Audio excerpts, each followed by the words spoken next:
Olá a todos, bem-vindos a mais um projeto da Associação MVC. Desta vez, o nosso novo projeto chama-se Let's Talk, em português, Vamos Conversar. Este projeto surgiu em parceria com a instituição OIP, Oeste International Partners, e consiste em haver uma conversa semanal entre um estrangeiro e um português.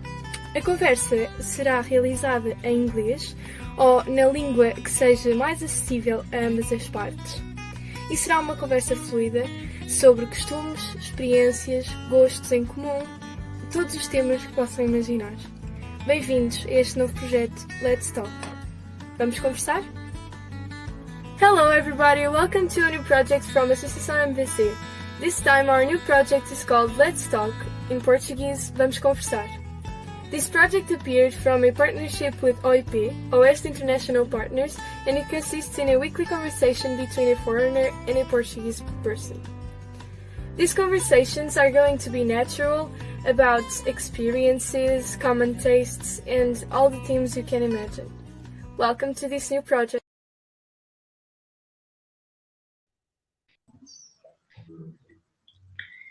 Hello, my name is Celeste. Primeiro, and it's nice to see you again. And if I can remember correctly, your name is Margaret. That's right.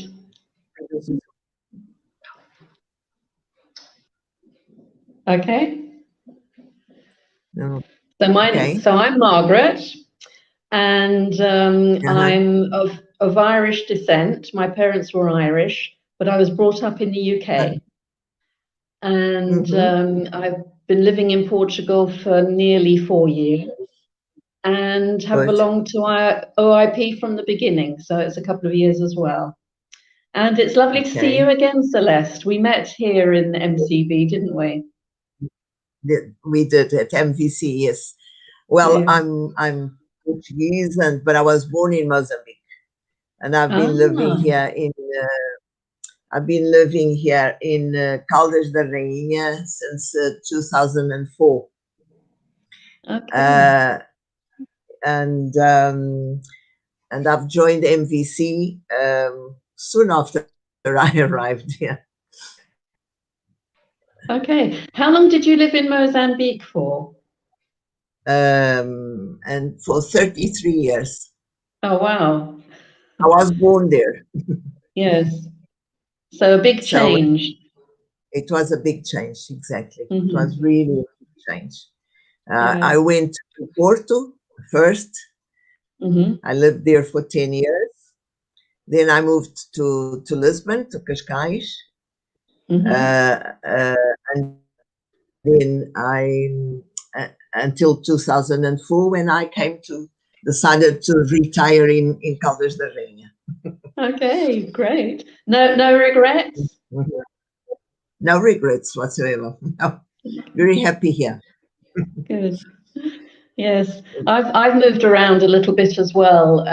I went to France when I was 18 as an au pair girl, and I met my husband, so lived for many, many years in France. We lived for a few years in Switzerland, and we moved back to the UK when I had my first child, had my second in the UK, and then we decided to go back to France.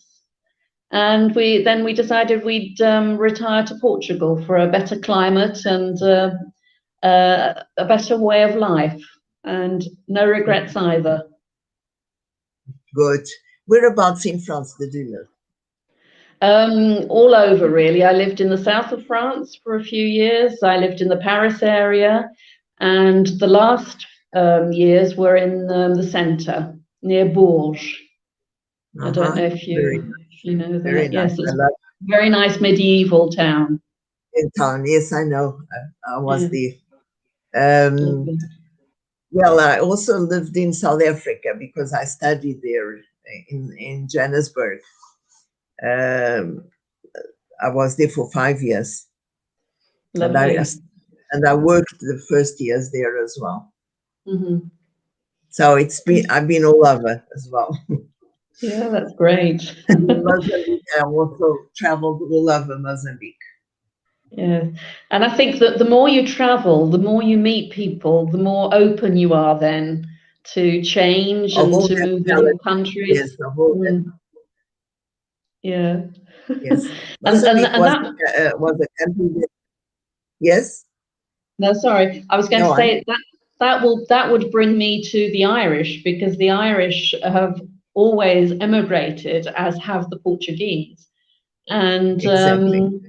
in 2 days' time it will be St. Patrick's Day, so I thought we'd talk about that. Good. That's a good idea. I'll be very interested to hear about it. Yes. And as you can see, I'm wearing green because it's the traditional colour of Ireland. And for St. Patrick's Day, we usually wear green. And very often we wear silly hats like this one. Wow. I don't know if you can see it. But, that's cute. That's nice. I'm not going to keep it on because I managed to get a haircut today, which was wonderful. So I don't want to spoil that. Mm-hmm. So you brought that from there. But the green is the color of Ireland, you say? Yes, yes.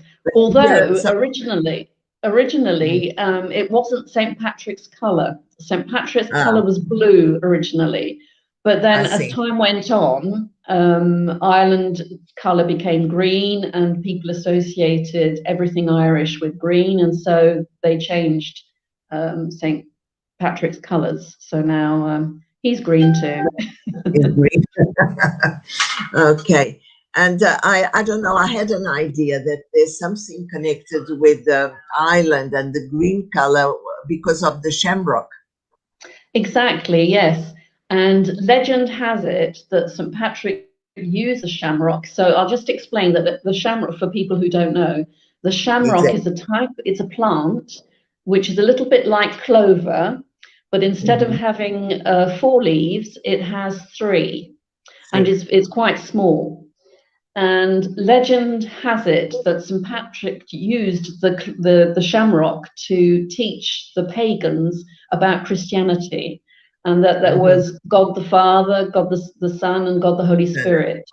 So you had the three gods in one, if you like. So, but there's nothing to prove that, but that is the legend for the shamrock.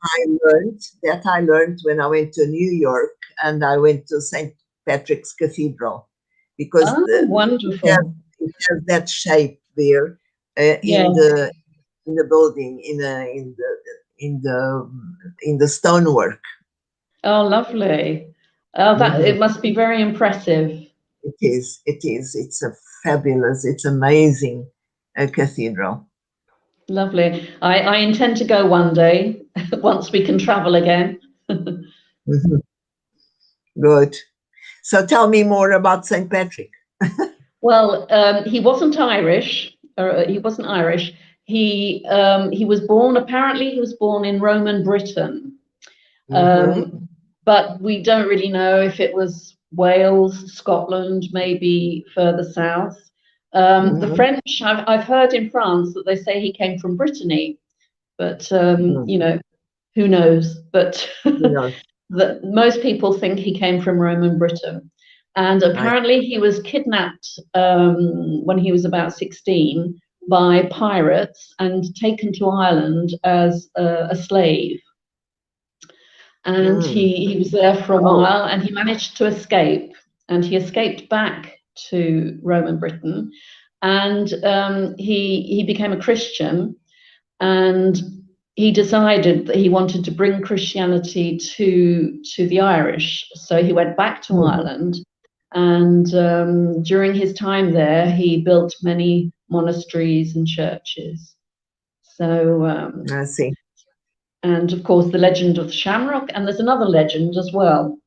There are no snakes in Ireland, and legend has it that St. Patrick was attacked by snakes and he chased them from Ireland. But that's the legend, but it's not really true, because I don't think there were any snakes ever in Ireland.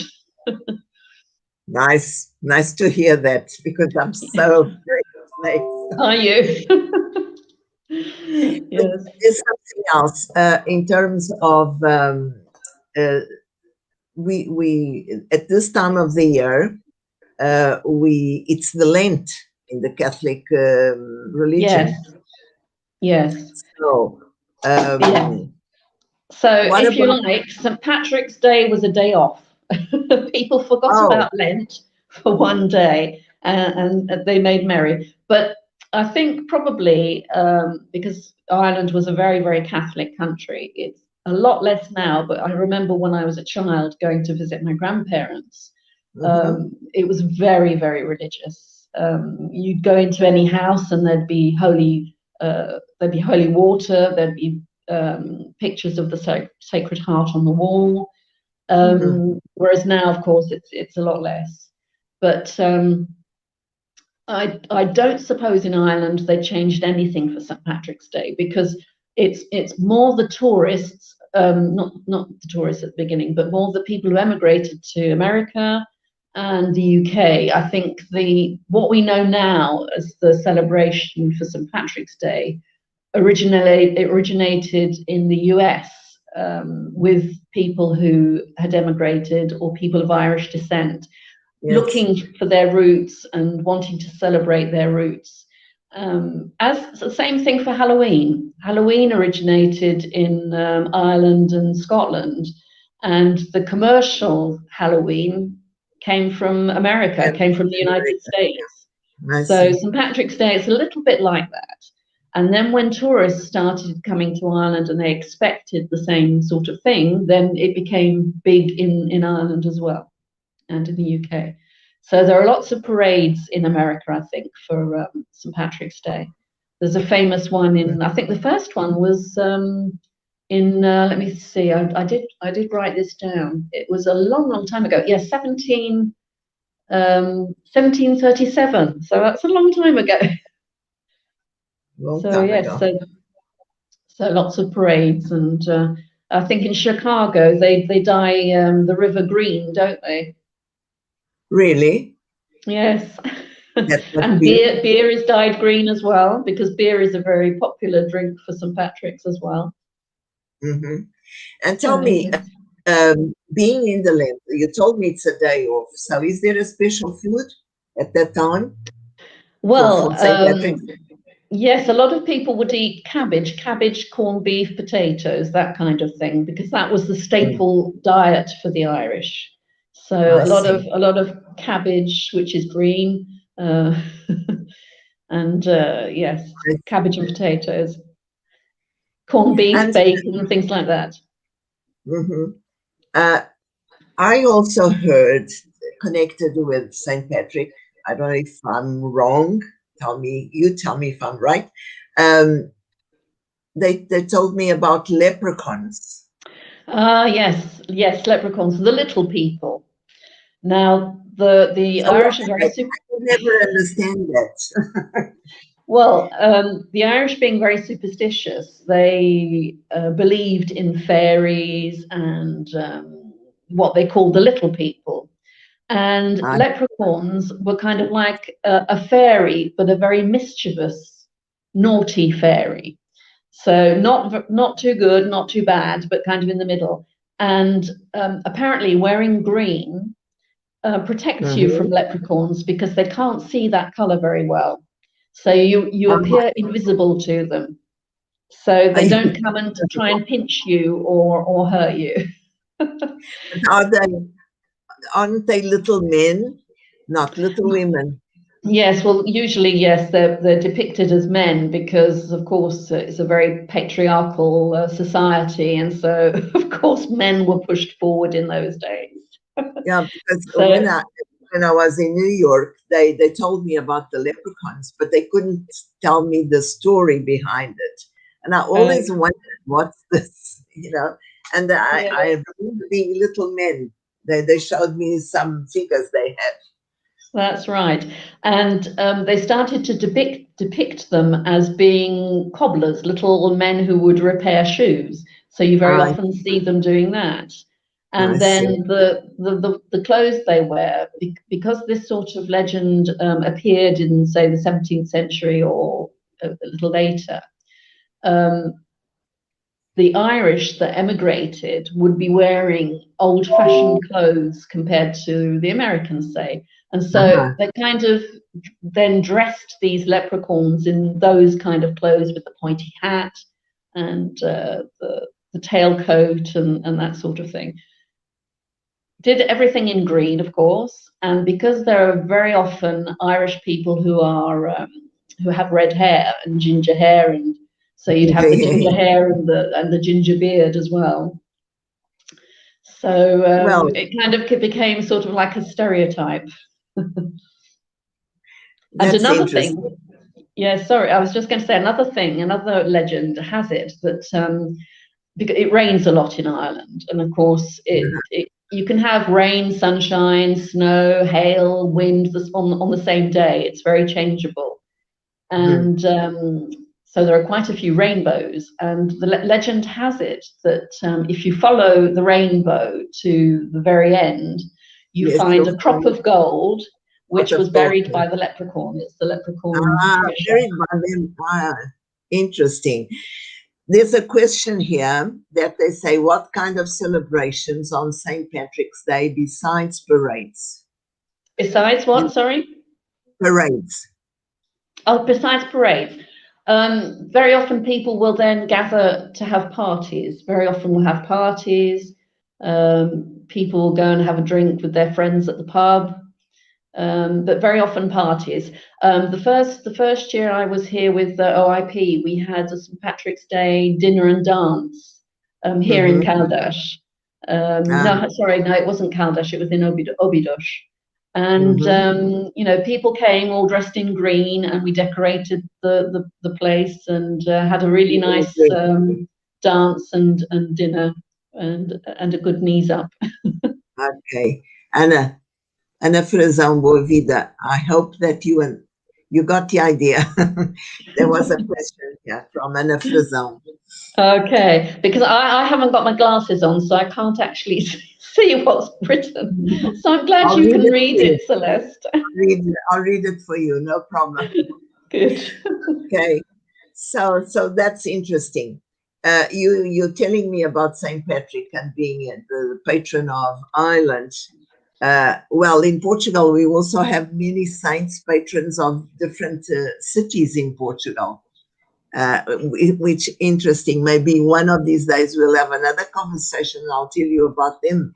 Oh, that would be lovely, yes. Oh, who is the patron saint of Caldash? The Caldash, I don't know if we have a patron, but in Lisbon, we have Saint Antonio, Saint Anthony. Oh, yes. And in Port, we have São João, Saint John.